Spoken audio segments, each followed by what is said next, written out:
Dik li kellha tkun okkażjoni ta' ferħ spiċċat fuq nota negattiva wara li Mary Fenekadami, mart il-President Emeritus Eddie Fenekadami, ta' attak qawwi tal-qalb meta kienet qed tattendi r-riċeviment tat-tiex ta' Paul Gonzi, iben il-Prim Ministru.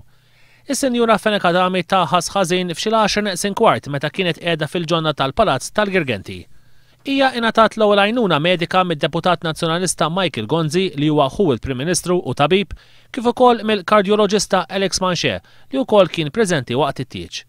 Hija ttieħdet l-Isptar Mater Dei b'ambulanza u kienet akkumpanjata minn żewġa Eddie Fenekadami u minn Michael Gonzi.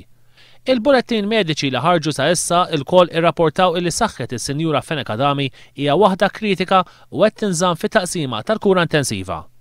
Mary Fenekadami għandha 77 sena.